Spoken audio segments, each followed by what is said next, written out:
Buen día, mi nombre es Juan Fernando Garatejo Leighton. Actualmente curso la carrera de Ciencia de Datos en la Universidad de Compensar y para la materia Construcción de Bases de Datos tenemos la siguiente actividad.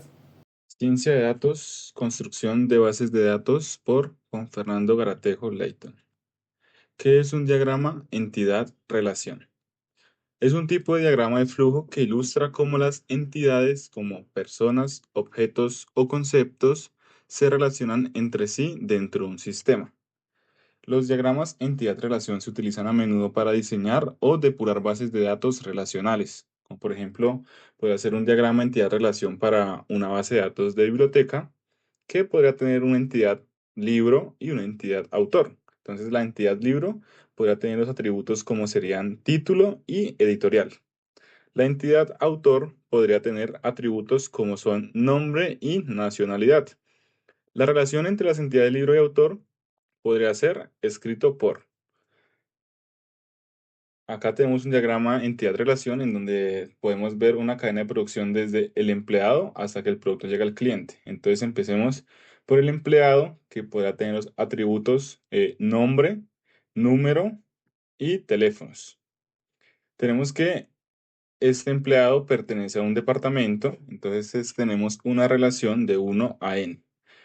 La entidad departamento puede tener el atributo código de departamento y el atributo nombre. Este departamento está conectado a producto por medio del diseño, el diseñado, y tiene una relación de n a 1. Entonces, el producto, la entidad producto puede tener los atributos como son precio y el código del producto. Este producto pues está relacionado directamente con el cliente por medio de una compra, en donde tenemos una relación de n a m. Por último, el cliente puede tener los atributos nombre, código de cliente y domicilio, que el domicilio asimismo se compone de calle, portal, piso, pues para tener una dirección más completa. ¿Qué es un diagrama relacional? Es una representación visual de la estructura de una base de datos relacional. Muestra las tablas que componen la base de datos, las columnas o atributos de cada tabla y las relaciones entre las tablas. Se compone de tablas, columnas y relaciones. Asimismo, de las relaciones tenemos tres tipos, que sería una relación de uno a uno, en donde un registro en una tabla se relaciona con un único registro en otra tabla. La relación uno a muchos, en donde un registro de una tabla se relaciona con varios registros en otra tabla. Y por último, la relación muchos a muchos, en donde varios registros en una tabla se relacionan con varios registros en otra tabla. Tipos de bases de datos. Las bases de datos son una recopilación de información que se organiza para que se puedan acceder, administrar y actualizar fácilmente.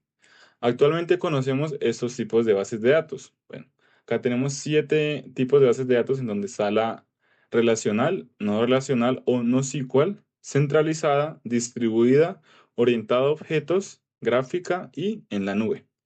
A continuación vamos a desmenuzar cada una de estos tipos de bases de datos. Entonces, base de datos relacional.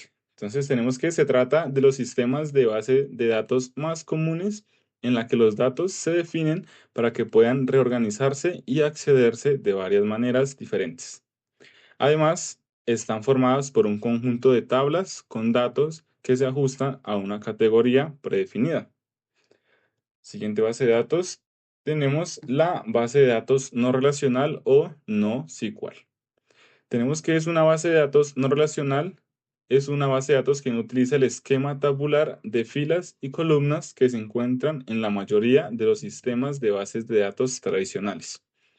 A diferencia de las bases de datos relacionales, estas bases de datos no relacionales son eficaces para los problemas de rendimiento de Big Data, cuando se maneja demasiada información. La siguiente es bases de datos centralizada. Entonces tenemos que la información o datos se almacena en una ubicación centralizada y los usuarios de diferentes ubicaciones pueden acceder a estos datos. Este tipo de base de datos se aplican diversos tipos de procedimiento de autenticación para la verificación y validación de los usuarios finales. Base de datos distribuida. Una base de datos distribuida es aquella donde las diferentes partes de la base de datos se almacenan en varias ubicaciones físicas y en la que el procesamiento se dispersa o se replica en diferentes puntos de una red. Hay dos tipos de bases de datos distribuidas. Tenemos la homogénea y la heterogénea. En la que la homogénea, todas las ubicaciones físicas tienen el mismo hardware subyacente y ejecutan los mismos sistemas operativos y aplicaciones de bases de datos. La siguiente que tenemos es la base de datos orientada a objetos. Tenemos que se trata de un tipo de base de datos adecuada para elementos que se crean utilizando lenguajes de programación orientados a objetos como C++ o Java. Una base de datos orientada a objetos se organiza en torno a objetos en lugar de acciones y datos en lugar de lógica. La siguiente es la base de datos gráfica. Una base de datos orientada a gráficos, a base de datos gráfica. Es un tipo de base de datos no SQL o no relacional que utiliza la teoría de grafos para almacenar, mapear y consultar relaciones. Este tipo de bases de datos son básicamente colecciones de nodos y bordes, donde cada nodo representa una entidad y cada borde representa una conexión entre nodos. Y ya por último tenemos las bases de datos en la nube. Tenemos que se trata de una base de datos que se ha optimizado o creado para un entorno virtualizado en la nube, ya sea en una nube híbrida, pública o privada. Estas bases de datos en la nube tienen la ventaja de pagar por la capacidad de almacenamiento y el ancho de banda para cada usuario, además de ofrecer escalabilidad y alta disponibilidad. Además, brinda a las empresas la oportunidad de admitir aplicaciones empresariales en una implementación de software como servicio. A continuación, vamos a ver una relación entre las bases de datos relacionales y no relacionales, en donde tenemos 7 características principales y en donde las vamos a comparar una a otra.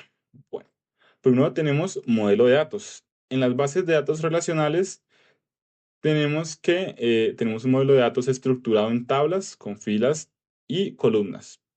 En cambio, el modelo de datos de las bases de datos no relacionales son diversos modelos, documentos, clave de valor, grafos, etc. Escalabilidad. Tenemos que la escalabilidad de la base de datos relacional es en vertical, aumentando la capacidad del servidor. Por otro lado, las bases de datos no relacionales son de una escalabilidad horizontal, añadiendo más servidores. Consistencia. En la base de datos relacionales tenemos las siglas ACID, que significa atómica, consistente, aislada y duradera. En la base de datos no relacionales tenemos la consistencia base, que es básicamente disponible, estado flexible y consistencia eventual. Esquema. En bases de datos relacionales tenemos que tener un esquema fijo y predefinido. Por el contrario, las bases de datos no relacionales cuentan con un esquema flexible y dinámico. Lenguaje de consulta. En las bases de datos relacionales tenemos o usamos principalmente el lenguaje de SQL. En las bases de datos no relacionales podemos usar varios tipos de lenguaje de consulta según el tipo de bases de datos, ya que son no relacionales. Casos de uso. Las bases de datos relacionales se usan principalmente en aplicaciones transaccionales, sistemas de gestión, etc. Por otro lado, las bases de datos no relacionales tienen usos variados en aplicaciones web, big data, redes sociales, etc. Y ejemplos de datos, de bases de datos relacionales, perdón, tenemos como son MySQL, PostgreSQL, Oracle, SQL Server y en bases de datos no relacionales tenemos MongoDB, Cassandra, Redis y Neo4j. ¿Qué es una estructura de requerimientos? Es un documento formal que detalla de manera clara y completa las necesidades y expectativas de un cliente o usuario con respecto a un software o sistema que se va a desarrollar. Sirve como una guía para el equipo de desarrollo y ayuda a asegurar que el producto final cumpla con los objetivos deseados. Una estructura de requerimientos bien elaborada debe incluir requisitos funcionales. Son los que describen las funciones específicas que el software debe realizar. Un ejemplo que tenemos acá es que, por ejemplo, podemos colocar en este punto que el sistema debe permitir a los usuarios crear, editar y eliminar cuentas de usuario. Requisitos no funcionales. Especifican las características del sistema que no están directamente relacionadas con su funcionalidad, como son el rendimiento, la seguridad, la usabilidad y la portabilidad. Un ejemplo que tenemos acá es que el sistema debe cargar en menos de 2 segundos o el sistema debe ser compatible con los principales navegadores web. Requisitos de usuario. Se centra en las necesidades y expectativas de los usuarios finales del software. Describen cómo interactúan los usuarios con el sistema y qué tareas podrían realizar. Requisitos del sistema. Detallan los requisitos técnicos y de infraestructura que el software debe cumplir, como el sistema operativo, la base de datos y los lenguajes de programación utilizados. Bueno, ¿qué es un modelo conceptual? Es una representación de un sistema hecho de la composición de conceptos que se utilizan para ayudar a las personas a conocer, comprender o simular un tema que representa el modelo. Incluye las entidades importantes y las relaciones entre ellos. Acá tenemos una pequeña imagen, un breve ejemplo. Es como una base relacional, pero en borrador, podríamos decirlo así. Y por último, tenemos que es un modelo lógico. Un modelo lógico es una herramienta que puede utilizarse para trazar las relaciones entre los diferentes elementos de un sistema. Puede utilizarse para mostrar cómo funciona un sistema, cómo está organizado y cómo interactúa con otros sistemas.